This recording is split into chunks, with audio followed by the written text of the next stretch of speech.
आज से प्रधानमंत्री मोदी का 2 दिवसीय कुवैत दौरा। भारतीय समय के मुताबिक दोपहर 2 बजे कुवैत पहुंचेंगे प्रधानमंत्री मोदी। कुवैत में क्राउन प्रिंस और अमीर के साथ बातचीत करेंगे पीएम। 43 साल बाद होगी किसी भारतीय प्रधानमंत्री मोदी की कुवैत यात्रा, विदेश मंत्रालय का बयान। पीएम की यात्रा से भारत कुवैत संबंधों में नए अध्याय की होगी शुरुआत। शाम करीब 6:15 बजे कुवैत में हाला मोदी इवेंट में शामिल होंगे प्रधानमंत्री मोदी। पीएम के दौरे से पहले शेख साद अल अब्दुल्ला स्पोर्ट्स कॉम्प्लेक्स में हुई जोरदार तैयारी। शाम करीब 5:15 बजे गल्फ स्पिक लेबर कैंप का दौरा करेंगे पीएम मोदी। रात 9 बजे गल्फ क्लब फुटबॉल के उद्घाटन कार्यक्रम में शामिल होंगे पीएम। अगरतला में आज पूर्वोत्तर परिषद की 72वीं बैठक। गृह मंत्री अमित शाह का अध्यक्षता में होने वाली बैठक में केंद्रीय मंत्री सिंधिया और पूर्वोत्तर राज्यों के राज्यपाल और मुख्यमंत्री होंगे शामिल। राजस्थान के जैसलमेर में आज जीएसटी काउंसिलिंग की बैठक में स्वास्थ्य बीमा और कई वस्तुओं पर जीएसटी की दरें घटाने पर हो सकता है फैसला। आज होने वाली जीएसटी काउंसिलिंग की बैठक से पहले जैसलमेर में कल प्री बजट बैठक हुई, जिसमें कई राज्यों के मुख्यमंत्री और वित्त मंत्री हुए शामिल।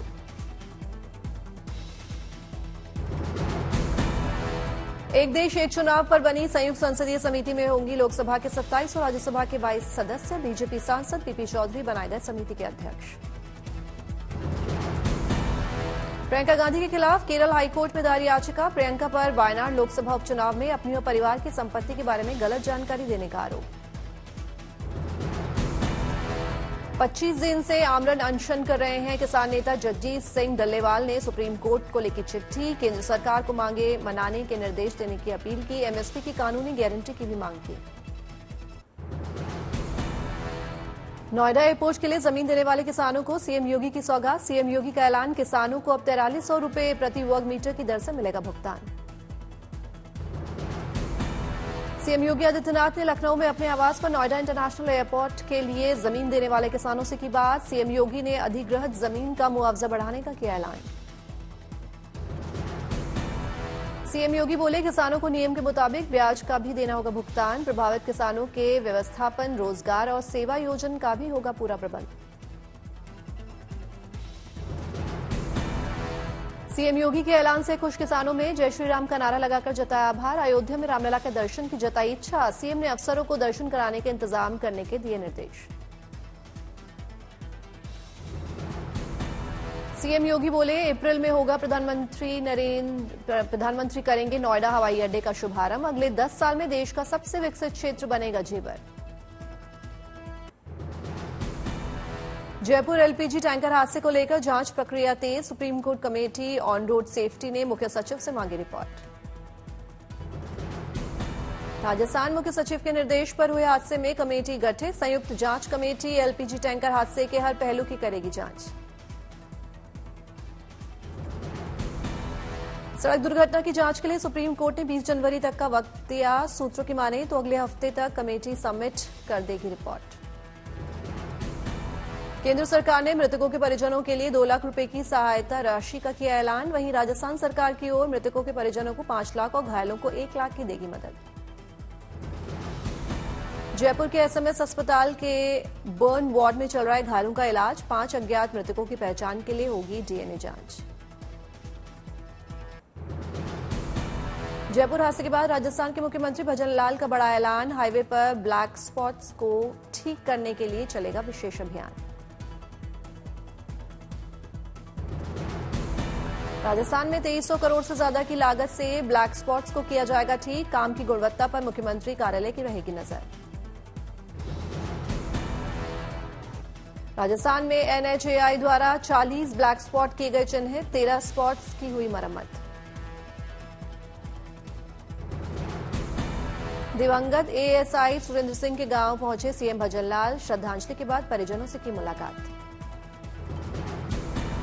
इंदौर में निवेश मंत्रणालय कार्यक्रम में मुख्यमंत्री मोहन यादव ने की शिरकत। राज्य में निवेश को लेकर की चर्चा।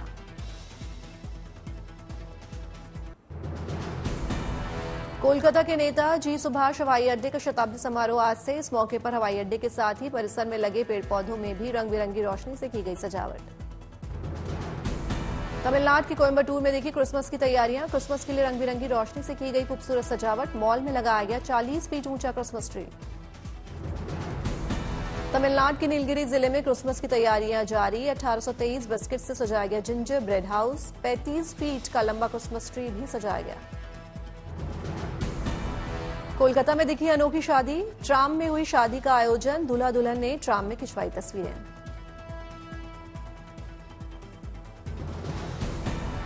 दिल्ली के भारत मंडपम में ईवी एक्सपो का आगाज। इलेक्ट्रिक व्हीकल में हो रहे नए प्रयोगों की लगी प्रदर्शनी। 22 दिसंबर तक चलेगा एक्सपो। भीषण शीतलहर की चपेट में जम्मू कश्मीर। श्रीनगर में ठंड ने तोड़ा रिकॉर्ड। -5 डिग्री सेल्सियस पहुंचा पारा। श्रीनगर में जबरदस्त ठंड से जमने लगी डल झील। शिकारा कारोबारियों की आमदनी हो रही है प्रभावित। हड़कंप देने वाली ठंड के बावजूद शिकारा की सैर करने पहुंच रहे हैं सैलानी। कश्मीर यात्रा को यादगार बनाने के लिए सैलानियों में दिखी सेल्फी लेने की होड़। करगिल लेह और लद्दाख में जमे सभी तालाब, नदी और नाले। मौसम विभाग का अनुमान, आने वाले दिनों में घाटी के दूसरे हिस्सों में और गिरेगा पारा। द्रास में भारतीय सेना की तरफ से विंटर कार्निवाल का आयोजन। आइस हॉकी प्रतियोगिता में हिस्सा लेने के लिए युवाओं में दिखा उत्साह। नंदप्रयाग से चमोली के बीच राष्ट्रीय राजमार्ग 21 दिनों के लिए हुआ बंद। यात्रियों के लिए bypass Nandprayag to Kothiyalsain के लिए डायवर्ट किया गया राजमार्ग। राजस्थान के करौली में ठंड का लगातार बढ़ रहा है प्रकोप। चारों ओर दिखाई दी धुंध। फरीदाबाद में बेघर लोगों को ठंड से बचाने के लिए शेल्टर होम्स की प्रशासन ने की व्यवस्था। शेल्टर होम्स में लोगों के लिए कंबल का इंतजाम। बागेश्वर में चारों ओर दिख रहा है ठंड का प्रकोप। पहाड़ों और खेतों में दिख रहा है पाले और कोहरे का प्रभाव। फसलों पर जमी दिख रही है ओस। लोग ठंड से बचाव के लिए अलाव का ले रहे हैं सहारा।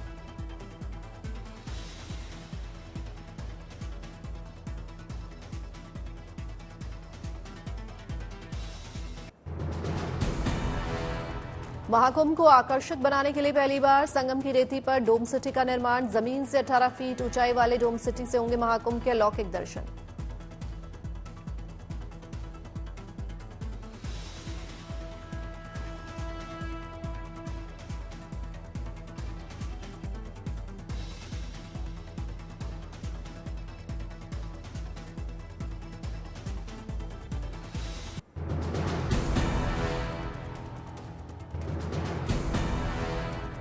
₹50 करोड़ की लागत से तैयार हो रहे संगम नगरी में डोम सिटी। 4,00,000 स्क्वायर फीट में बनेगा डोम सिटी। एक बार में 200 श्रद्धालुओं के ठहरने की डोम सिटी में होगी व्यवस्था। लग्जरी होटल जैसी होंगी सुविधाएं। महाकुंभ के आयोजन को लेकर पुलिस की तैयारी। सीसीटीवी कैमरा कंट्रोल रूम से रखी जाएगी निगरानी। आधुनिक ड्रोन की मदद से मेले को किया जाएगा कंट्रोल। 13 जनवरी 2025 से महाकुंभ का शुभारंभ। संगम तट पर लगेगा आस्था का महामेला। श्रद्धालु लगाएंगे आस्था की डुबकी।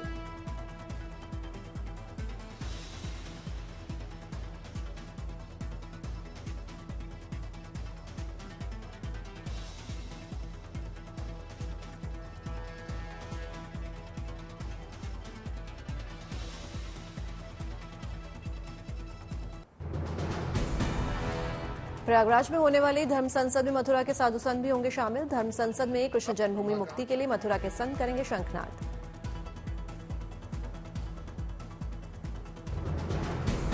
महाकुंभ यात्रा के लिए भारतीय रेलवे की तरफ से बढ़ाई जा रही है स्पेशल ट्रेनों की संख्या। पटना गया से प्रयागराज के लिए चलेगी कुंभ मेला स्पेशल ट्रेनें। महाकुंभ से पहले प्रयागराज जिला नाविक संघ और मेला प्रशासन के बीच हुई बैठक। नाविकों के किराए में 50% की बढ़ोतरी को मिली मंजूरी। पारदर्शिता बनाए रखने के लिए नाव किराए की संशोधित सूची की जा रही है तैयार। सभी घाटों और पार्किंग क्षेत्रों में प्रमुखता से डिस्प्ले किया जाएगा नाव का किराया। श्रद्धालुओं की सुरक्षा के लिए वाहनों की आवाजाही पर लगाया गया प्रतिबंध। मोटर बोट पर जारी रहेगी पाबंदी। मुख्य स्नान पर्व के दौरान पारंपरिक नाव चलाने वाले को मिलेगी छूट।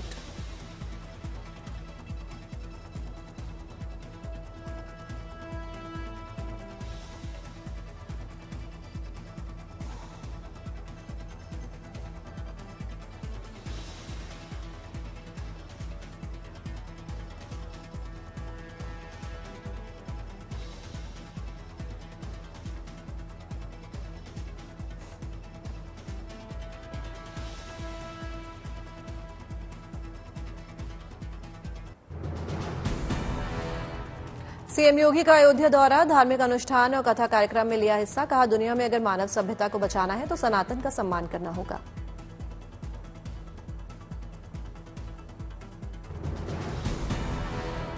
कि दुनिया के अंदर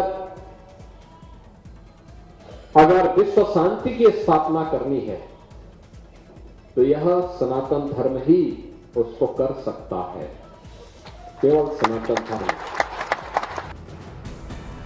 सीएम योगी ने कहा, हर काल में हिंदू मंदिरों पर हमला किया गया, लेकिन सनातन ने सबको शरण दी। इसके बावजूद ये धर्म हर किसी के निशाने पर रहा। सीएम योगी ने सवाल किया, कहा, अगर औरंगजेब ने मंदिर तोड़े नहीं होते तो आज उसका परिवार क्या रिक्शा चला रहा होता।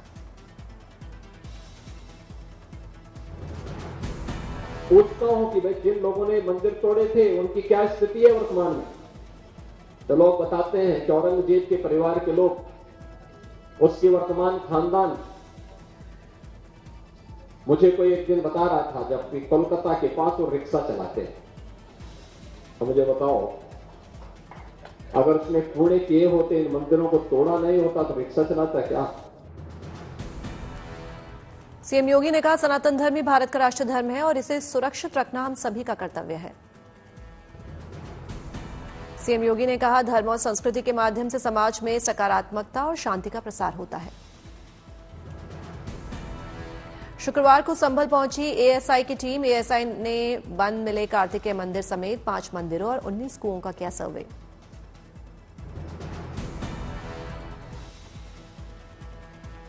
और तीर्थों का सर्वे किया है, और जो भद्रकाश्रम है, स्वर्गदीप है, चक्रपाणी है और प्राचीन तीर्थ शमशान मंदिर समेत जो 19 कूप हैं, उन सभी का निरीक्षण उन्होंने किया।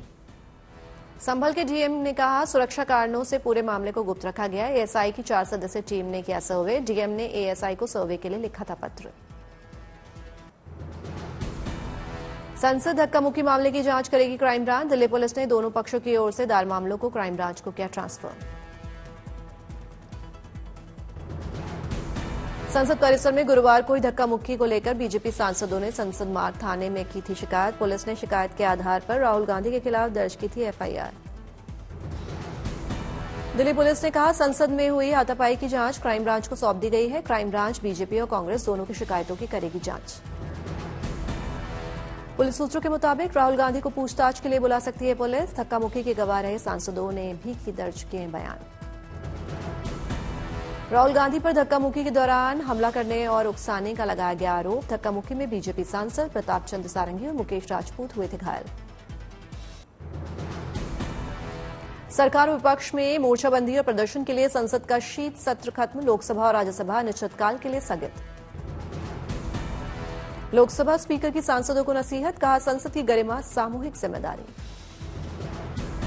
केंद्रीय मंत्री शिवराज सिंह ने राहुल गांधी पर साधा निशाना। कहा, राहुल गांधी को नेता विपक्ष रहने का कोई हक नहीं। अंबेडकर को लेकर बीजेपी पर हमलावर हुए अखिलेश यादव। कहा, अंबेडकर वाले बयान पर बीजेपी माफी मांगे।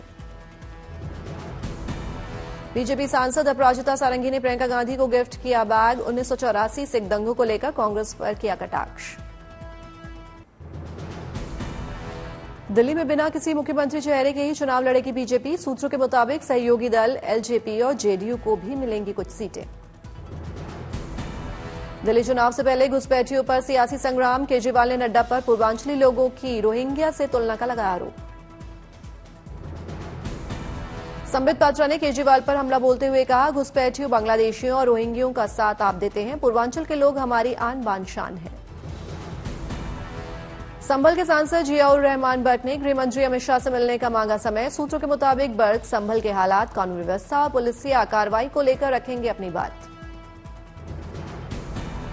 संभल से समाजवादी पार्टी के सांसद जियाउर रहमान भट्ट के आवास पर प्रशासन की कार्रवाई। पुलिस ने घर के बाहर बनी अवैध सीढ़ियों को तोड़ा। 2024 में बांग्लादेश में हिंदुओं पर 2200 हमले, पाकिस्तान में अत्याचार की 112 घटनाएं। संसद में विदेश राज्य मंत्री कीर्तिवर्धन सिंह ने दी जानकारी। विदेश राज्य मंत्री कीर्तिवर्धन सिंह ने संसद में बताया, साल 2024 में बांग्लादेश में हिंदुओं और दूसरे अल्पसंख्यकों के खिलाफ 2200 मामले हुए दर्ज। विदेश राज्य मंत्री के मुताबिक बांग्लादेश में मंदिरों को नुकसान पहुंचाना, संपत्ति जलाना और सामुदायिक हिंसा जैसी घटनाएं शामिल हैं।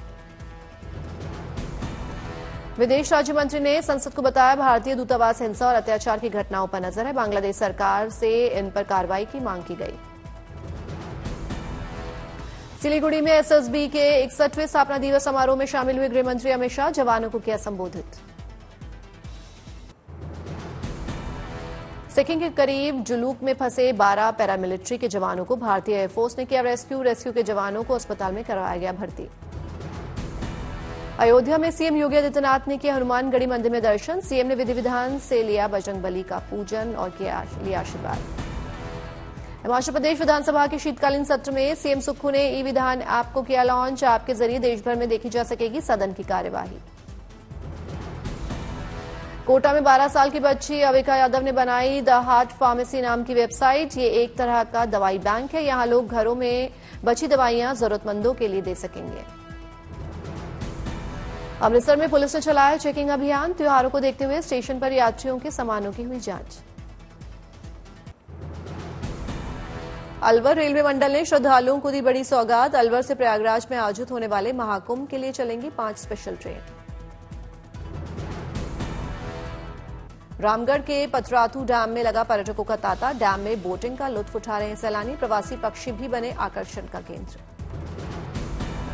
तैयारियों को परखने में जुटी एनडीआरएफ। लखनऊ में ट्रेन हादसे से निपटने की तैयारी परखने के लिए की मॉक ड्रिल।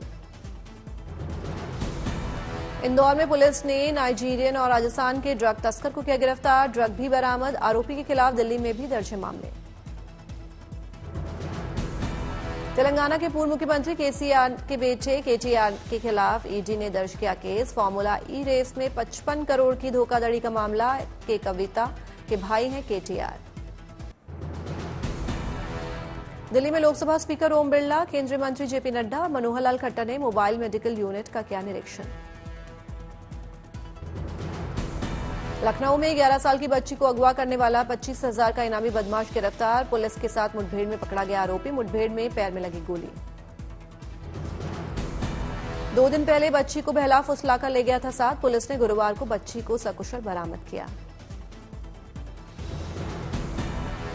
असम एसटीएफ ने अलकायदा से जुड़े अंसारुल बांग्ला के 8 सदस्यों को किया गिरफ्तार। गिरफ्तारी के बाद कोर्ट में पेश किए गए सभी आतंकी। रक्सौल में सरकारी स्कूल की हालत बेहद खराब। बच्चे जमीन पर बैठकर कर रहे हैं पढ़ाई। क्लासरूम में ही बनाया जा रहा है मिड डे मील। जम्मू में आईटी एक्सपो 2024 का आयोजन। उप मुख्यमंत्री सुरेंद्र चौधरी ने किया उद्घाटन। सीएम मोहन यादव ने राजधानी भोपाल में NORONHA एकेडमी ऑफ एडमिनिस्ट्रेशन का किया उद्घाटन। अफसरों को किया संबोधित। केंद्रीय मंत्री सुरेश गोपी ने केरल के त्रिशूर में नवनिर्मित शक्थन थम्पुरन पैलेस म्यूजियम का किया उद्घाटन। पुरी जगन्नाथ मंदिर में दर्शन कर बोले ओडिशा सरकार में मंत्री पृथ्वीराज हरिचंदन। जगन्नाथ मंदिर में जनवरी से शुरू होगा निर्बाध दर्शन सिस्टम। दिल्ली में संवाद कार्यक्रम का आयोजन। उपराज्यपाल बीके सक्सेना हुए शामिल।